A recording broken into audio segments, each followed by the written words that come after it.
See, I believe we're live. Are we live? Are we live? Might be something. Where do I have to go look to see if we're live? Just our Facebook page. Okay. Okay. I believe we are. Hello, everyone. My name. No. Huh? Face front, true believers. Yeah, no doubt.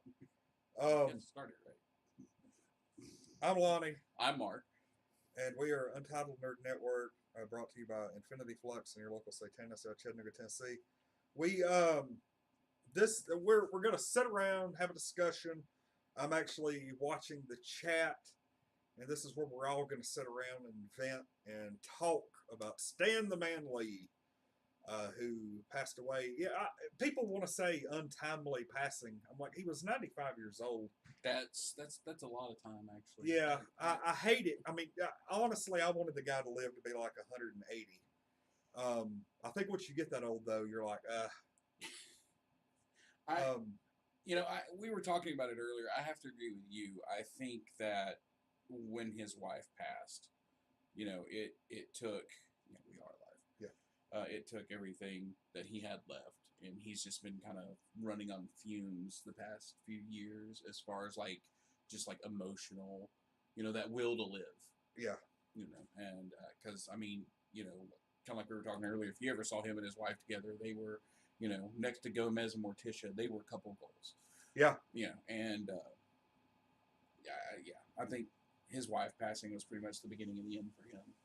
Had you ever seen them together? Yeah, I've seen videos of them together. I never had the opportunity to meet him or see them in person, but I've seen interviews with them together and We watched. There was a Stan Lee DVD. I have a couple of Stan Lee DVDs. One talks about him creating all the characters. Then the other one is like his life. And the one about his life, there was a video, several videos about his wife, about her background, how they met, and then there was videos of them together at their home, interacting with each other. And yeah, you could tell. It was almost like when Johnny Cash's wife, June, died. June, yeah. He was around less than a year after that. And it was very, very similar. Sad, but expected. There was really no way, Pat, because as soon as I heard the news, I was like, it's like he was 95, and I mean, even 5 years ago. Well, I mean, we've been getting for the past 5 or 6 years, we've been getting a Stan Lee died, hoaxes, the ones that people. And so, when this hit yesterday, a whole bunch of people were fact checking out the wazoo. But I mean, you got to look at what this man accomplished in his 95 years. I mean, he was in the United States Army.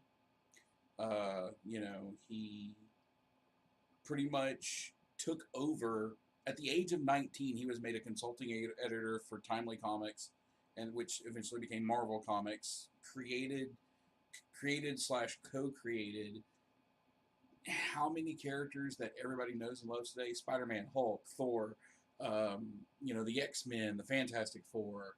I mean, the list is pretty exponential. Think about this. He was 95 when he passed away. Fantastic Four came out in 1961. That was 57 years ago. So that would have made him in his 40s-ish? 44. Yeah. When he created his first major characters. Yeah. So that he was my age. He gives. I've still got hope. He gives nerds like us hope, creatives like us, that you don't have to create everything when you're 19, 20, 25. You could be on into your 40s and still accomplish greatness. Yep. Because he did a lot of good stuff. I heard so many people, even by myself, said yesterday on numerous occasions that can't put into words what he did for so many people. You can't. Just the amount of impact that he's had on, comic books, my introduction to comic books, what some of the stories he's written, like, you know, meant to me, characters he created that kind of resonate. You know, Spider-Man resonated with everybody. He was the everyman. At least for me, up until he married the supermodel. And that point, I kind of lost the whole everyman feeling for him. Like, once they hitched you to Mary Jane, I was like, no, I can't identify with that any longer. Well, he didn't do that. No, he That was- didn't. yeah. But like, listen, but when he created him, you know, he was, you know, he wore glasses. He was this little string bean nerd, Yeah. and you know, magical radioactive spider, and He did to characters. He created characters who were human. yes, He didn't create, oh, you know, this guy's from Krypton, another planet. He didn't create, you know, billionaire playboy who dresses up like a bat. He created these people who, you know, regular struggling kid from Brooklyn who gets bit by a spider and now has to juggle high school, a job, and superheroes. Queens? Caps from Brooklyn. Captain America's from Caps Brooklyn. from Brooklyn. Pete's from God. Queens. but same thing. You know, like the Fantastic Four, they had more family struggles than they did supervillain struggles. This is true, and everybody can relate to that because everybody somewhere had that one brother or one cousin who, you know, you always had those conflicts with. Yeah. You know, And you had, like, look at your, like the mutants, you know, X-Men and Cyclops. He had these awesome lasers, but he couldn't control them. He had to wear glasses all the time. He was afraid he was going to kill somebody whenever he opened his eyes. Yep. Jean Grey, she had awesome powers, but they were triggered because she had this, you know, traumatic experience. she watched her best friend get hit by a car. Yeah, she experienced her friend's death in her mind. I mean, Iceman, you know, he was okay, but he was like the weak link at the beginning. He could throw snowballs and make things freeze. Yeah. They didn't really. He had cool powers, but he was weak in the beginning. And Beast was kind of sort of shunned by his family because he had the big feet. The big feet, hands. yeah, but he was smart. He was like, and then Angel, you know, he was like the rich playboy, but at the same time, he had these giant wings that he had and a hard time strapped down with Yeah. a belt and stuff. And then, like, Xavier, of course, was the greatest mind on the planet, but he was confined to a wheelchair.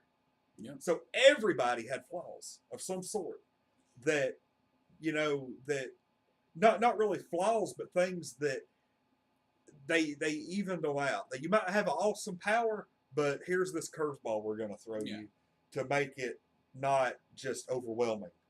And that was one of the things that he commented on. He said, you know, I think that you can't identify, and this is paraphrasing, like you can't identify with it makes it harder to identify with a hero if they're not flawed.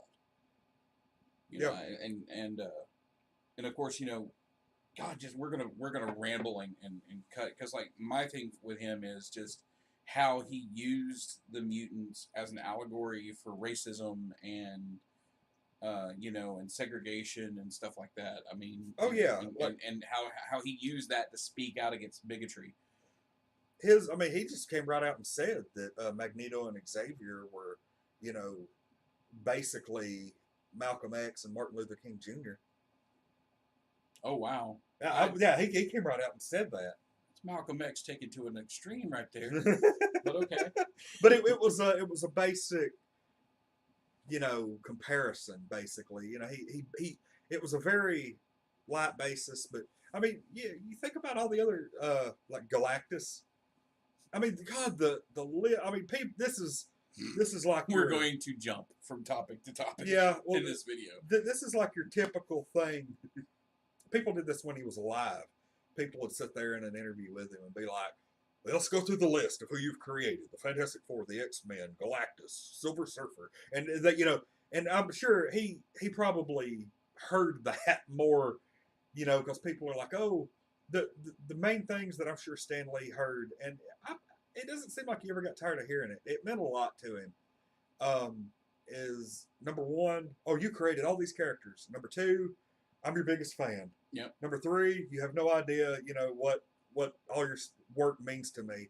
And I think it was somebody local yesterday, basically said, you know, people are going to go around and say now that, oh, Stan, you know, didn't realize how much he meant to people, but they were like, no, he knew. Oh yeah. he knew. There's, I'm sure Stan, he left this world knowing exactly what he meant to every one of us. Oh, there was something that I saw on Facebook yesterday where it was God going, "Okay, Stan, it's time to go."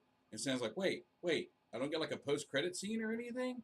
And God's like, "Okay," and shows him a scene of all of his fans carrying on his name. Yeah. And Stan's like, "Okay, I can go now."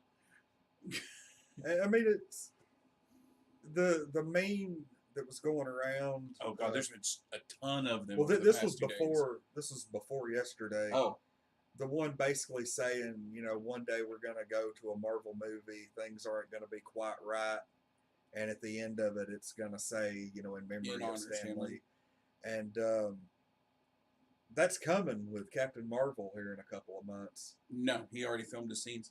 I know. He's already filmed his scenes for Captain Marvel and Avengers 4. After Avengers 4, that's it. He's filmed a lot of scenes, but it's still going to have that at the end. Do you think they'll do it at the end of Captain Marvel since he didn't create Captain Marvel, or they'll wait and do it at Avengers? I think they'll wait to do it at Avengers. I think we're going to get it on both of them, to be quite honest. We'll probably get it bookended. I think that it'll be at the end of Captain Marvel, and it'll be at the beginning of Avengers. Like there will be a black screen, in memory of and honor of. Yes. And then sounds good. Opening credits. Yeah, it's gonna be. That's gonna suck. You thought you cried when Thanos snapped his finger and people started disappearing. Wait till you see Stan Lee in the final Avengers movie. You're gonna bawl your eyes out. Yeah, I know I am. Well, they released I think it was while they were filming Phase 3. They basically said they brought him in for like 2 days of filming and just did a bunch of cameos for like the next half dozen movies. And I'm pretty sure we're coming up on the last one. Yeah, because like somebody said that he had already filmed all of his stuff for Avengers 4. Is I think the last thing that they've got him for, which that's gonna hurt. But and it does that one scene in the movie. Because normally in the movies, it's like, everybody sees Stan Lee and they're like, yeah! And this time it's going to be, oh my God, he's gone! Yeah. That's exactly how it's going to be. I mean, it's going to suck. It is. It's not going to be, it'll be fun, but it won't be fun.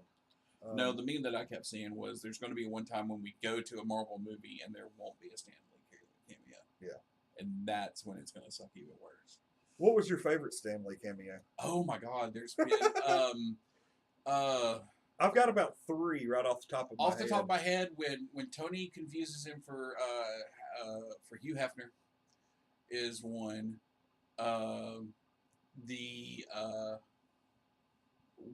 When he's Willie Lumpkin in Fantastic Four. That was a good one. But like that wasn't as memorable, but it fit so well. I've got a bunch of them. I'm looking for Mr. Stank, the one where he was the FedEx driver. But I think my favorite one was when he showed up as himself to the Fantastic Four wedding and was complaining because it wasn't on the list. Yes. God, that was in Rise of the Silver Surfer. Yeah. God, I forgot about that one. Because in the first one, he was the mailman, and in the second one, he was himself trying to go to the wedding. Probably my favorite, the one that keeps popping up in my mind is the one where he's the librarian in The Amazing Spider-Man, and the massive battle is going on. The lizard battle, the lizard Spider-Man battle in the background, that's a good one. And he's just got the headphones on, and he's just listening to music, and he just doesn't notice it. Probably my second one is the one where he's in the spacesuit talking to the Watchers. That's the one that confirmed that he's been a Watcher in all of these. Yeah. So that was a good one. I like that one. Yeah. And of course the one where he's the strip club DJ in Deadpool. Yeah. that was pretty good. I mean, God, there's the one where he's in the truck in Thor trying to pull the hammer out. Oh yeah. Did we get it? Did we move it? Where he's like a drunk redneck. Yeah. It pulls the bumper entire, off his truck. Yeah. God, like we sat around just do a video about Stan Lee Somebody cameos. somebody did a compilation video of all of his cameos. Oh yeah, yeah. You know, That's been going um, around since before he died. but I mean, you go back to the X-Men movies and like his cameos there, which really weren't all that memorable because I can't remember any of the ones from the X-Men movie except for the on the beach. No, there was the one in No, X. there was one where it was him and his wife, right? Well, the one that I remember is from X-Men 3, The Last Stand, Uh huh. when Jean Grey is a kid and she's going all weird with her Oh powers, yeah, and and he's his water hose rises up with the yeah. water, and he's like sitting there looking at it. But who could forget the first Stanley cameo, or the first one I remember, Mallrats? Oh God, yeah. He Well, I mean, had that bearded look yeah. back when, in the mid 90s. And God, that was a good movie. God, it was because he was like, Brody kept talking to him about superhero sex organs. And he was like, that's a closely guarded comic secret. Yeah. He didn't even want to touch it. I'm not gonna say it. But It's almost like that was like ad libbed, It's like they didn't even script it. It's almost like that would be what that would really be funny. happened. That would be funny if that's what they did. I wouldn't put it past Kevin Smith to do that. Just like you be in character and ask him weird questions. Go. Yeah. And Stan just going, wait, what? Now, I hate to even stain the broadcast with this, but inevitably people have already started to um, basically do the Jack Kirby complaining. Yeah, yeah. I've seen the Jack Kirby complaining, the Steve Ditko Yes. complaining, and it was the way that the industry was at the time. But I find it interesting that people complain that he stole all these things from people, but yet Stan Lee's the person who came up with that credit page where when you open up a comic book, at the bottom it's got credits of who did what, and I'm willing to bet you that in every issue that he worked on with any of them, their name is in it. It is. So he gave them credit, but the problem is that since he became the face of Marvel, a lot of people forget that Jack was there and Steve was there, you know. That same video that I was telling you about, we watched with Stan Lee and his wife. They both confirmed. Now, people can gripe all day long about it wasn't real, but from what I understand, the straw that broke the camel's back with their working relationship, more or less, is they in like Time Magazine or Life or some big publication interviewed Stan and Jack, and they thought everything was going to be good. And then when the interview came out, they published it as like Stan Lee, the face of Marvel, and relegated Kirby's quote or whatever to like Like paragraph yeah, 47. That sounds right. And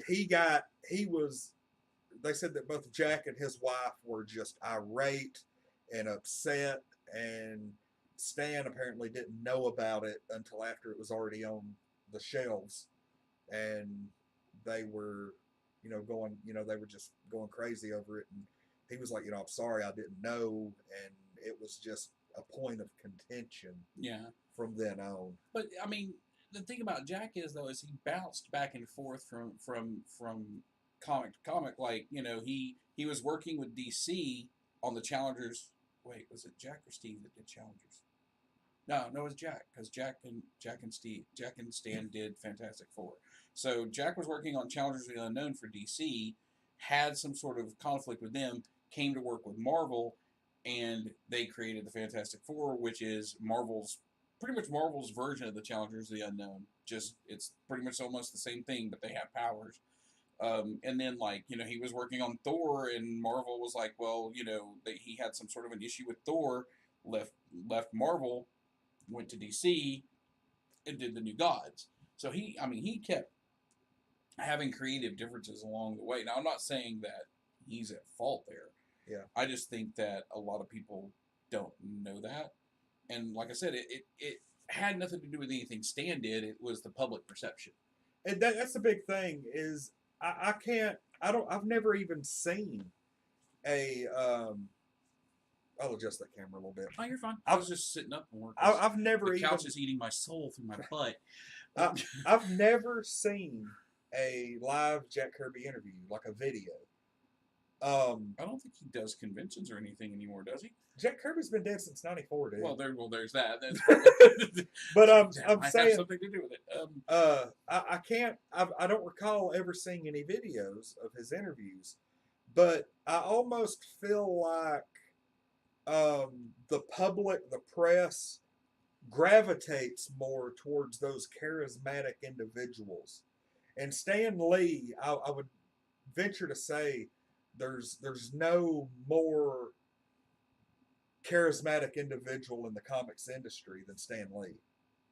And it's hard to compete against that as a public personality because for a while during the 90s, Todd McFarlane came close. Well, I'm talking about Marvel-wise. And yeah, I know you're talking about the comics industry in general. I mean, for a while, McFarlane came close, but it was a very, very, like, not close. Yeah. But the thing with Stan Lee is he was so charismatic that I think you could interview half a dozen people with him in that group, and people are going to gravitate towards him just because he's so charismatic. And I think it's kind of unfair for people to be angry with him for that. He can't help it. You know, it's like he was on there giving interviews and stuff, and if trade publications and things like that want to focus more on one individual, it's just human nature. It's going to happen. Well, I mean, and also he was the editor-in-chief of, and then he became the publisher, so, I mean, his name was on every single comic book that came out from Marvel, but like I said, he was the one that put the credits spot on those pages so that people could get credit for their work. That was something he invented. It also said that on the video. Yeah. I was reading like a bunch about his career and everything last night, just to kind of sort of prep for this. But I mean, it's just one of those things. Nobody can say that he didn't give them credit. The problem is that public perception stopped giving them credit. Yeah. Yes. The public. Exactly. We, the public, stopped giving Kirby and Ditko credit. Ditko. I'll go ahead and tell you, I didn't even know who Steve Ditko was. He's the one that helped him create Spider-Man. I know, but I didn't know who he was until, 5 or 6 years ago. And see, like, I really don't know any of Jack Kirby's work on Thor because my Thor started with Walt Simonson. Yeah. With Beta Ray Bill. I'll go ahead and say, like, the older books are cool, but they're a hard read now. The old late 50s, early 60s. Some of them are, some of them aren't. I will say this much, and just talking about, that transition from Kirby to Simonson, the artwork was like, if you look at before Simonson's first issue of Thor, Kirby's artwork, which Kirby had a very unique style, a very blocky, it was very, very blocky. You could look at it until it's him. You can look at Kirby stuff and go, that's Kirby. Just like you can look at, Byrne and know that that's his work. Yeah. There's certain artists that, you look at Todd McFarlane and go, that's Todd McFarlane. How do you know? Because Spider-Man has 800 yards of webbing around him. And poor Peter Parker's having to spend a ton of money on web fluid because... Yeah, there are people, like, people whose art you can tell, Jack Kirby, Todd McFarlane, Jim Lee. Yeah, Jim Lee. Rob Liefeld. You could tell them too. Well, yeah, that's because they got small feet. Oh, really quick, just off subject. Uh-huh. There is a Rob Liefeld variant of Champions number 26 that has come out this past week. It's in my pull box at Infinity Flux, and it's celebrating a lot of the different Marvel issues this month have Uncanny X-Men variants. Mm-hmm. Different variations of the team through the years. And I got this one specifically because Jubilee is on the cover. Granted, she's the size of a postage stamp in the very bottom corner, but she's on it. And so I got him to get this, and Jason pulled me to the side last night, and he was like, "Hey, check out this cover real quick. It's a Rob Liefeld variant." Huh. And I was like, "Okay." He's like, "This is the one that you had us, save for you." And he shows it to me, and Beast is like doing his running on all 4s thing. His back feet are up in the air. Rob Liefeld drew 2 right feet. I don't doubt it. They're coming out with a new X-Men series too that Jubilee's going to be in. Uncanny X-Men. Yeah, it's coming out Wednesday. Yeah. Oh, I'm finger on the pulse. Just saying. You just got to know where Jubilee is. And that's another thing. Stan Lee created the X-Men, and if it wasn't for Stan Lee creating the X-Men, I wouldn't have my Jubilee fascination. So, okay, wait. Speaking of that, because we mentioned it the other day, and you said it, but I wanted to talk to you about it. Why do you not like Pride of the X-Men? The first X-Men cartoon that was ever made. Why do you not like it? Because, look, I watched this cartoon, and it came out literally a year and a half, 2 years before the pilot of the X-Men. Yeah. It's a lot of the same artists. But it feels like something out of the mid to late 70s. It has an old feel to it, to the point where I watched this cartoon in 93 for the first time because somebody had rented it from the local Blockbuster, and we sat around and watched it. I thought it was horrible then. I've watched it since, like on YouTube, and I wasn't a fan. It had a really old look to it. I mean, yeah, it was good, but it still had that old, dated look. I mean, yeah, the Stan Lee voiceover was really neat, but you can't base a cartoon over the voiceover. And plus the fact, I think that just I know why you enjoy it. You're a big Kitty Pryde fan. Right. And I was already by then a big Jubilee fan, and I didn't like the fact that she wasn't in it, and they replaced her with Kitty Pryde. Just like I didn't like in the X-Men movies how they replaced Jubilee. Oh, wait a minute. Was Jubilee around in 89? Yes. Okay. Wait. Because Pride of the X-Men came out in 89. Look, I'm just saying, Uncanny X-Men number 281 came out in 1991. And, yeah, I believe Jubilee's first appearance was 87. Hold on. I'm about to find out. 1989. Pride of the X-Men? First character appearance was May of 1989. So, Pride of the X-Men came out when? Had to have been 89 or 90. Hang on, I'm looking. It was 89. But okay, so for a while, X-Men was coming out twice a month. Yeah. So that's the date issue I'm having. So it doesn't say what month that Pride of the X-Men came out. So it may have came out before Jubilee was introduced. That would have been a heck of a way to introduce her, though, in the comics. Yeah. But yeah, I mean, it's the butterfly effect. If Stan Lee hadn't have created the X-Men, we wouldn't have.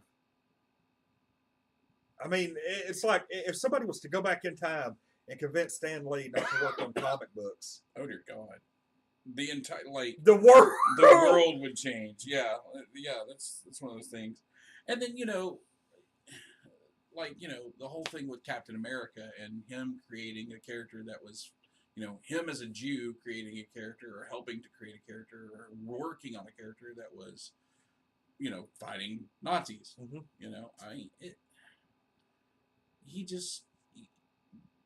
I'm willing to bet that there's not a state or a city in this country or in the world for that matter, except for maybe some like third world countries, that hasn't been touched by Stan Lee's work in some way, shape, form, or fashion.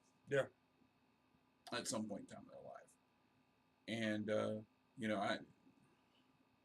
there's people like, well, what about this person over here? Why didn't anybody say anything about this person over here? I don't think that person touched that many people, that has touched that many people. Yeah. That's the thing. You get a lot of, there are some people who are complaining, well, why is Stan Lee getting this attention? You don't realize how many people his work touched and to what extent it affected their lives. Like, I'm going to go ahead and say, like, you can always tell, like, people's hobbies by like their living room or their decorations. And I'm gonna turn like that as our wall comic books, Spider-Man. And then if you look over here at the collectible shelf, that is what, 80% Marvel? Well, hang on. Marvel, Star Trek, Marvel, Mega Man. What I'm It's a saying good is, mix of Marvel and Walking Dead and Star Trek. what I'm saying, we've got a good chunk of it's Marvel. We've got so much, so many things. Like Marvel is all over the place, and like I can't even begin to say like what my life would be like if I had never run across Marvel Comics. My first ever comic book was Venom Lethal Protector #1. Spider-Man or Stan Lee created Spider-Man. Mm-hmm.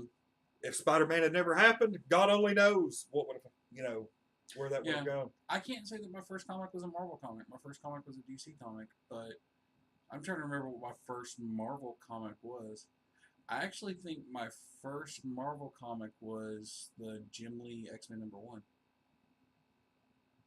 Because I didn't get into comics until real late, and so it was like right at the end of the '80s when I started getting into them. Mm-hmm. And so the first comic I ever picked up was like a Green Lantern. The first ones that I started to pick up as a collection, my cousin gave me the Superman relaunch, Man of Steel's 1 through 6. Yeah, and that was the start of me collecting comics. And then shortly after that, the X-Men came out, and I got into the cartoon before I got into the comic books, and then started picking up the comic books. But the cartoon was, and Spider-Man, of course, like I'd always, been watching old Spider-Man cartoons and the old Captain America cartoons, and like I can remember all the theme songs from the old motion capture, the motion comic, cartoons from like the Captain America, Hulk, Iron Man, Spider-Man, and Thor. Because they all had these really cheesy theme songs. Was that the freaking Hulk, the Doc Bruce Banner, assaulted by gamma rays? Yeah, or Tony Stark makes you feel he's the cool exec with a heart of steel. But Iron Man, all jets of flame, he fights and fights with repulsor rays. Oh, God. Cross the Rainbow Bridge of Asgard. Yeah, I know them all. Wow. Sad. Yeah. I mean, oh, God. I mean, I don't think that there will be another celebrity passing that will affect us as much as Stan Lee in our lives. I don't see how that could, happen. The funny thing about it is, because Robin Williams is already dead. Well, even Robin Williams never, that didn't affect me quite like this. And I'll say that when I first started this channel back in, or the whole brand back in 2015, honest to God, man, one of my first thoughts was I dread the day that Stan Lee dies, because I don't want to have to do the programming. Yeah. And it's, believe it or not, it's not as bad as what I thought it was going to be. It's actually been more therapeutic than anything to be able to get on here and talk to people and to share images and tell the stories and things like that. It's made me feel, I'm glad that we have this outlet. Yeah. That we can get on here and share. I think for me, I'm working third shift now, so I woke up middle of the afternoon yesterday, and I had 3 text messages. All of them said the same thing. Stan Lee died. Just 3 words. And I'll have to admit that I think I was prepared for it. We knew it was coming. Like you said at the beginning, we knew it was coming. Yeah. I laid in bed for a little while, just kind of numb, and then I was like, okay, well, let's get moving. And then like what you were talking about earlier, the fact that he became, that he created the Fantastic Four when he was 44, that kind of sort of gives me hope, because I have like this novel in my head that I want to write, and so maybe I should start writing. That was one of the things he wanted to do was, early on he was like, I always wanted to write the great American novel. I think he did a lot better than that. Yeah, I think he's got way more pages in print than any great American novel would have. And like if you go by just movies that you're credited in, he has a higher box office take than anybody in the entire world. He's probably got the biggest IMDb page out there. I mean, he was in a lot of stuff. He's been in basically, except for Blade, a couple of exceptions. He wasn't in any of the Blades. I don't think he was in Punisher either. I don't remember him. He wasn't in either of the Punishers. You're correct. But he was in like Daredevil. Wasn't he in Daredevil? Yeah, he was a guy that was going to step off the curb, and yes, Matt sticks. Yeah, and he's even been in the Daredevil TV series. They've got his picture. They place his picture around in places, and I think, and I need to go back and look at it, but I think here in season 3, there's a younger picture of him. I can't. Like from back when he was like in the army. Like it's a real young picture. I can't think of it right off the top of my head, but he does have a cameo in the Spider-Man video game. That's kind of, I wouldn't doubt that. Yeah. I mean, he's like a lot of the other ones he's done voiceovers for, like the original PlayStation Spider-Man game he did voiceover for. I mean, yeah. I wish I could remember what the scene was, but I only saw it one time, and it was towards the beginning of the game. Actually, no, I think you had to do like some kind of side mission, because I played through it a second time. Mm-hmm. Well, no, I did skip a lot of the cinematics the second time I played through it. Mm-hmm. So yeah, he has his IMDb page. He has 121 acting credits, 217 writing credits, 154 production credits. But yeah, they said I think if I'm not mistaken, he has been in movie, like acting in movies. He has the highest box office take of any actor. Yeah. 218 appearances of himself, which is separate from his cameos.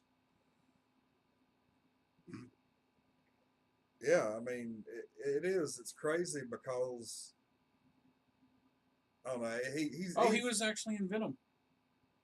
Well, see, I haven't seen Venom. I haven't either. Oh, I didn't realize he was in Big Hero 6 either. Holy Christ. He was in Teen Titans Go, the movie.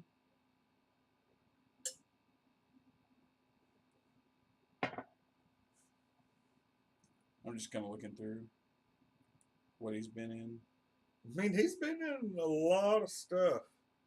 A lot of stuff you wouldn't even think of right off the top of your head. Yeah, I need to go back and rewatch Gifted, because he was in Gifted.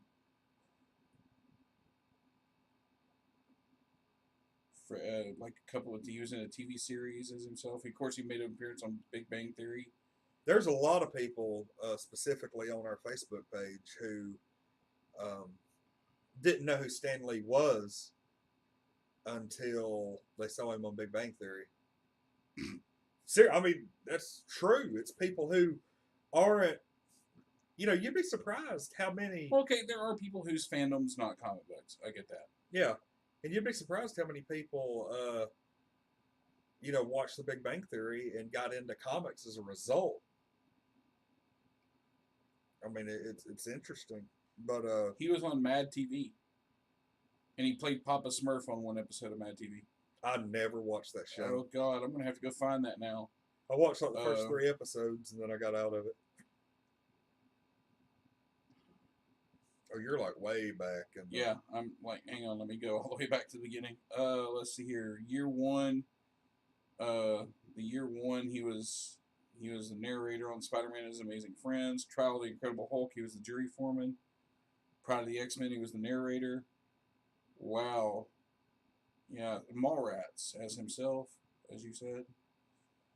I love the Mallrats cameo. The Spider-Man animated series, the 1998 Spider-Man animated series, where Spider-Man met Stan Lee. Spider-Man got transported to the real world and met Stan Lee and went web slinging with him. Oh dear God. Yeah, that was kind of messed up. Spider-Man video game. Golly, man, just all kinds of stuff. I mean, he's been in a lot of video games. He was a security guard in Hulk. So, let's see here. He was in Spider-Man 2, Princess Diaries 2, Fantastic Four is Willie Lumpkin, X-Men Last Stand. Oh, he was in Heroes, the TV series Heroes. Wow, I missed that, and I watched that series.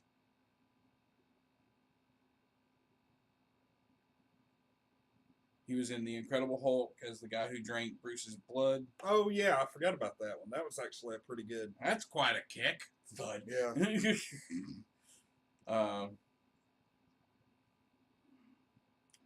Let's see here. He was in one episode of Big Bang Theory. Let's see here. Nikita, the television series. He was a general in Captain America First Avenger. I didn't see him in Captain America First Avenger. Wait, did I? I did. Okay. They were in it was whenever they were doing like a press conference or something. Okay, yeah, that's right. Oh, yeah, that's right. He was in the crowd. I thought he'd be taller. Yeah, okay. Yeah. Thor Dark World. And of course, I don't know. Wait, another one of my favorite ones is in Age of Ultron. Like, don't try to cheer me, son. I was at Omaha Beach. Oh, yeah, he got completely Excelsior. You know, he is, Stan Lee is actually in a lot of the, like Marvel video games. He was in Lego Avengers. He has a very, very prominent role in Lego Avengers. I mean, hell, it's like every level, there's like a little side mission to rescue Stan Lee. He'll be like in a burning building or something. You get like bonus points for rescuing Stan. That's cool. Yeah, I'm gonna have to get that game and play it. And every time you beat a level, like a little Stan Lee head pops up. And I kept like every time I see it, I get excited because I'm like, yeah, we unlocked Stan Lee. Oh no, it's just the loading screen. But yeah, I mean, I don't know. Like we could, honest to God, man, sit here for 6 hours and talk about Stan Lee and never say the same thing twice. I think they would kill us if we did that. Yeah, I can't do it. I can't do a marathon talk show. I need sleep. I'm gonna I'd have to be playing a video game or something. But yeah, it's just like what can be said about Stan Lee that hasn't already been said? Oh, there you go. There's the question. What can you say about Stan Lee that we haven't said? What's your favorite cameo? If you actually got the chance to meet him at a convention, what's your favorite moment, from that meeting? I got to meet him. Yeah. I'm surprised you haven't talked about that so far. Yeah. I didn't know if you talked about it last night or... Well, I did, but, some people don't watch all of our videos. Who would not watch all of our videos? I know, right? But, August 2014, well, I found out, during the summer, Stan Lee was going to be in Wizard World Chicago, and there were already kind of rumors going around that he was sick. His conventions were numbered. Yeah. He might not be doing it. So I was like, I went ahead, I made the decision. I said, if I don't go meet him now, it'll never happen. Right. I was right. So I went and I was like, if I'm going to meet Stan Lee, I'm going to go all out. I'm going to get the biggest, most expensive package they have. I got the package where you got the 4-day ticket to Wizard World Chicago, the VIP Stan Lee treatment, came with a free comic book, a free print, a bunch of little pamphlets and stuff. You got a one-on-one meet and greet, photo op with him. You got a signature where he would sign a comic book. CGC was going to be there to, witness it. So I was like, let's do that. I mean, this was almost $400 for this package. For a convention and for an all-out convention, that's like a day at Dragon Con. Yeah, but I mean, at the time, I think a Stan Lee autograph was going for like $90. Yeah. And so I was getting that, a photo op, 4-day pass, and a bunch of little extras for. I honestly think it was about $375 is what it was. I'd say you got your more than one. Got your Yeah. So I show up on day one, and they're doing the autographs. This was like Friday, because it was Thursday, Friday, Saturday, Sunday, and I just went to Friday, Saturday, Sunday. And Friday he was doing autographs. I waited in line. I got to go straight to the front of the line because I had the VIP. The VIP thing. And I went up to him, and he had like this big, like muscled up Native American dude who was like his handler. Mm-hmm. And I actually think that's the guy that was accused of like the elder abuse and stuff. I thought it was his. I thought it was his daughter that was being accused of elder abuse. I don't, like, there's all kinds of like somebody messed with him and different stories. So let's just stay off that. Yeah. We actually got one. Akaros Carew, I think. I hope I got that name right. Favorite one was in Civil War when he said, "I have a package for Mr. Tony Stank." Yeah. Yeah, we had talked about that. That one's one of mine. Oh, this is and just Rhodey's response to it. Yeah, this is Mr. Stank right here. Oh, this is the thing. That is, I love it. But thanks for coming on and letting us know that. That's awesome. But yeah, I go up and they take the comic book, which was my Superior Spider-Man number 31, and like I hand it to the guy. The guy hands it to Stan Lee, and I ask, I'm like, "Hey, could you make it out to Lonnie? Because I'm not ever going to sell this, right? So make it out to me." And the dude's like, "No, he can only sign it." Yeah. I was like, "Okay," and so Stan Lee at the time he was like 91 years old, 92, and my thought was Stan Lee doesn't have to come to these conventions. This man has already got his life. He's good. Done. He's doing this for the fans. Yeah. And I was like, he doesn't have to come out here. He's doing this to make people like me happy. And so he hands me my book, and real quick, I was like, hey, thank you a ton for coming out. And he was like, he looked me straight in the eye, and he was like, "Thank you, young man." And I was like, I could get struck by lightning at this moment and I would die happy, And so that was really cool. Of course, I beamed about that for 24 hours. And then luckily enough, the next day I had to go to the photo op, and they herd you through like cattle. Yeah. It's like walk up to him, snap a picture, walk away. Walk up to him, snap a picture. I mean, you have just enough time to pose, and then you're gone. I walk up to him. The photographer says, "Whoa, hold on." And I'm like, what? Okay, what? She's like, "I need to get a glass of water real quick. Just Stan, do you need anything?" He's like, "Oh, I'm fine." So I got like 90 seconds to stand there with Stan Lee. And instead of being like, "How you doing, Stan?" I'm just like, and he just kind of glances over at me and smiles. And I'm like, I could have done that like so much better. And but I got to stand next to Stan Lee for like a minute and a half. And like, I did it in the worst possible way. But you fanboyed. That's okay. It was totally cool. Let's see. Listen, no, you didn't get my name right. You're welcome. Let me see it. It happens. Let me see it. Let me see if I can pronounce this. I'll go ahead and tell you I'm horrible. If your name isn't like Tom or Bob or Jim, I'm gonna do horrible with it. Did we mispronounce the first name or the last name? Probably both. Ikaros? Yeah, I'm not going to try to pronounce the last name. You're talking to a couple of East Tennessee guys. I mean, I'm usually pretty good with names, but yeah, I will butcher that all over the place. But yeah, we. But thanks for watching and thanks for commenting. Very much.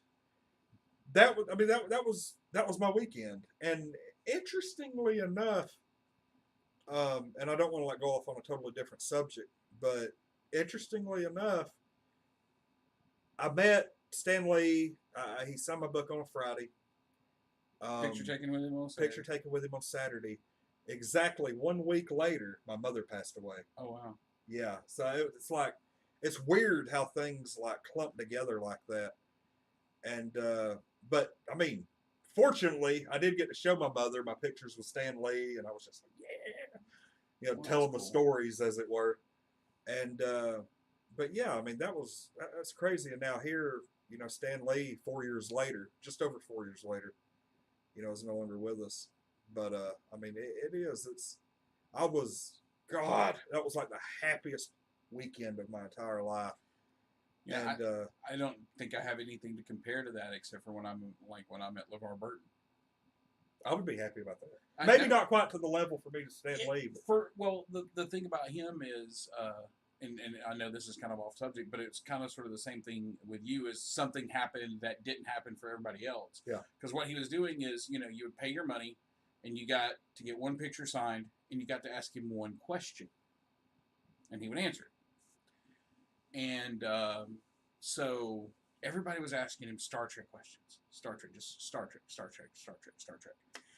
And I had always heard that he never appeared anywhere in public wearing short sleeves because while he was filming Roots as Kunta Kinte, the shackles that they put on him actually cut him and scarred his wrists. And so I was going to ask him if that was true. That was my question. I had a Roots question for him. And so as I'm getting closer up to the line, he's wearing a wife beater because it was Atlanta, Georgia, Dragon Con, hotter than hell. You know. So I get up there and he's like, "So what's your question?" I was like, "Well, I had a question, but obviously I was wrong." And he goes, "Well, what was it?" And I told him what my question was. And he goes, "Huh." And he holds out his wrists like this and he goes, "No, but that's a new one. I've never heard that. Come, let me get a picture with you." And so I got the picture he signed, and then I've also got a picture of me and him that my cool. friend took. So that was kind of cool. And I was a huge Reading Rainbow fan. I couldn't decide if I wanted to ask a Reading Rainbow question or I finally went with Roots because According, he says both was wrong, but you got the first name right. It's just yes. like Greek Icarus. Icarus. Okay, gotcha. Icarus. Um, Okay, gotcha. but yeah, I mean the Stan Lee thing. Like I'll go ahead and say, like somebody could offer me $500,000 for that comic book now, and I wouldn't take it. Probably the most priceless piece in my entire collection. Yeah. Um, just because that's proof positive right there that I met Stan Lee. His and another thing that this was another thing that showed me that the days are numbered, and that was just a couple months ago. Mm-hmm. Our friend Steve Borak from CBCS, he actually posted. Hey, Steve, shout out. Yeah, he actually posted a picture.